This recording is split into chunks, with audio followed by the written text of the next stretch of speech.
This video segment discusses mergers and acquisitions in the context of strategic management. Merger and acquisition activity is extremely important in strategic management as we continue to see larger and larger deals in front of us. One of the more recent in the acquisition area is that of Google's proposed acquisition of the Motorola cell phone business for $12.5 billion. This signals Google's desire to further diversify away from its search engine business into an area it thinks has great potential for profits. It's instructive to differentiate between merger and acquisitions because they are quite different. In a merger, what you'll have is two firms of somewhat similar size that just combine their assets, and their names typically become combined as well. You may recall the failed merger some dozen years ago between Daimler and Chrysler. Their names became merged. Acquisitions are quite different. This is a situation where you find a larger or more cash-rich firm buying a smaller organization. The smaller organization then comes the subsidiary of the larger organization. If the Motorola acquisition goes through, Motorola will become a subsidiary of Google.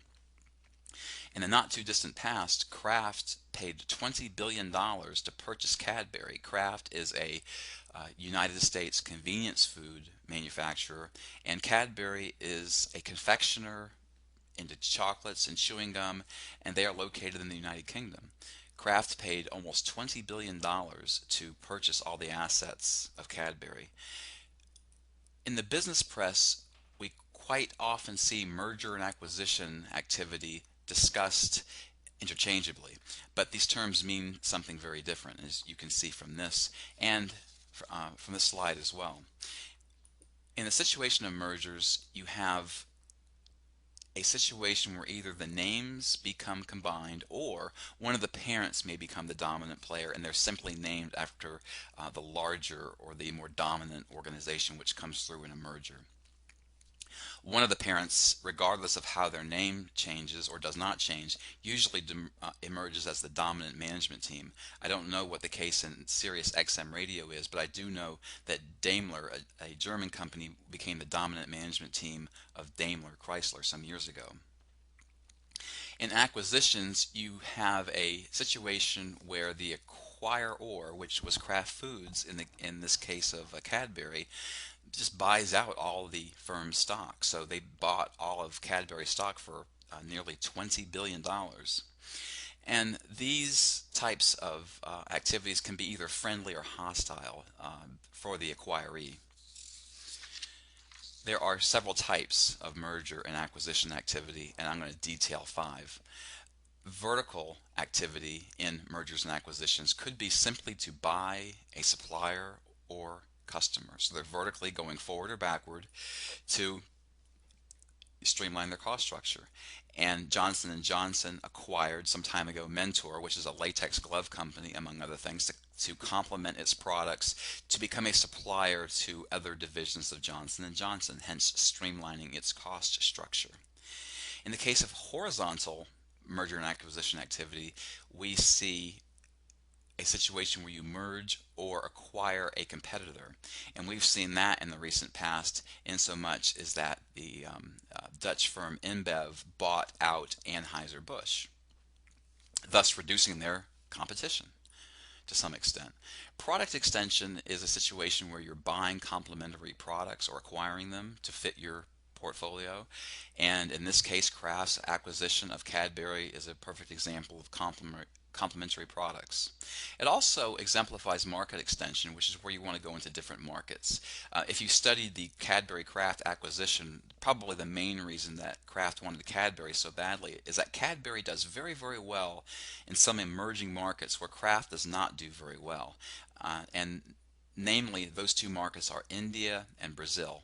Cadbury does very, very well there. Kraft has had minimal success and hopes to piggyback off Cadbury's leverage in those two large emerging economies for Kraft to do well. And that's market extension. And then there's also this unrelated firm of merger and acquisition activity. We call it conglomerate merger and acquisition activity.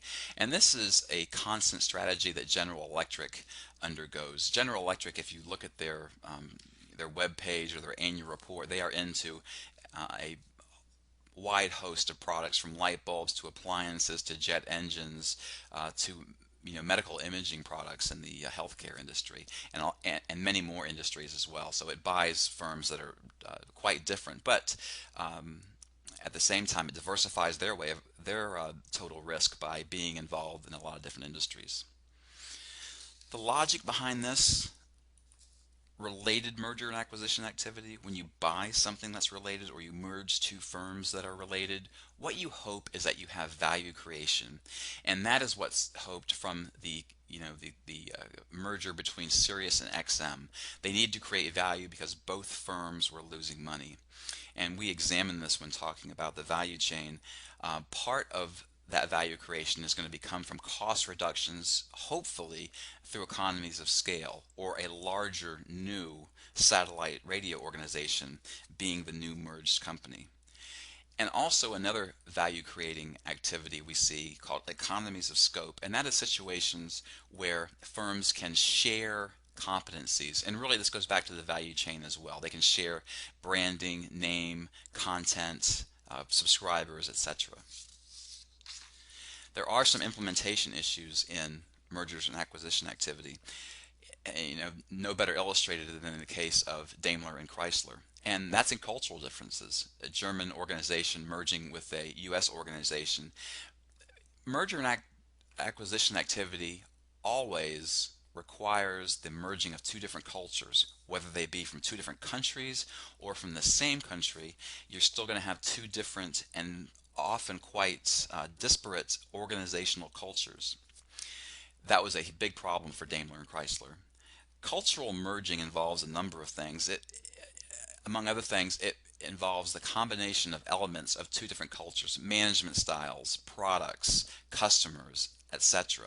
It's interesting to see what's going to happen if the Google acquisition of Motorola happens and the Kraft acquisition of Cadbury, as of this speaking of late 2011, is already complete, and we still have not seen yet the full effect of the combination of both cultures. We do know in the case of Kraft that Cadbury has fought this over in the United Kingdom because they're not happy about an American company buying out their company, and many are unsure about their stability as an organization going forward, thinking Kraft might take the chocolate company and move it back to the United States. So it's difficult, costly, and it's not always possible to pull off a merger and acquisition from the implementation side.